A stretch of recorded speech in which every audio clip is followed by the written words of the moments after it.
Wow, এটা কি? আমার বাগানে এত সুন্দর একটা মাশরুম হয়েছে। ওয়াও, চলুন তো দেখি এই মাশরুমটা রান্না করে খাওয়া যায় কিনা। না না, আমার মনে হয় এই মাশরুমটা রান্না করে খাওয়া যায় না। তাহলে এই মাশরুমটা কি করতে হয়? আপনারা জানেন কেউ? জানলে অবশ্যই কমেন্টে জানাবেন। এটা কি করতে হয় সেটা আমি দেখিয়ে দিচ্ছি। তার আগে চলুন কিভাবে বানালাম সেটা দেখাই। শুরুতে আমি ক্লে নিয়েছি। ক্লে দিয়ে সুন্দর করে নিচের ফ্লোরের অংশটা বানাবো মাশরুমের। গ্রাউন্ডটা বানানোর জন্য গোল করে নিয়ে শেপ দিয়ে নিয়েছি। সাইডে রেখে দিব শুকানোর জন্য। তারপর সেম ওয়েতে মাশরুমের উপরের অংশটা বানানোর জন্য ক্লে বেলে নিব। বেলে নিয়ে একটা বয়ামের মুখের সাহায্যে গোল করে কেটে নিব। তারপর ছোট আরেকটি মুখের সাহায্যে আমি ছোট ছোট হোল করে নিব মাশরুমের উপরের অংশটাতে। এরপর একটি স্টেম বানিয়ে নিব।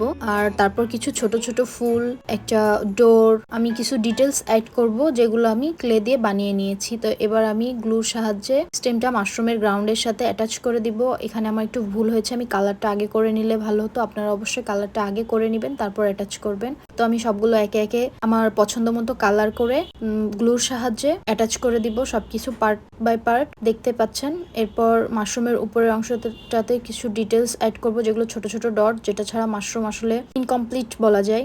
এরপর হচ্ছে সবকিছু ভালো মতো শুকিয়ে গেলে বার্নিশ অ্যাপ্লাই করে নিব। তাহলে রেডি হয়ে যাবে আপনাদের কিউট পেইন্ট হোল্ডার মাশরুম। যা, আমি তো বলেই দিলাম। সবাই ভালো থাকবেন, আল্লাহ হাফেজ।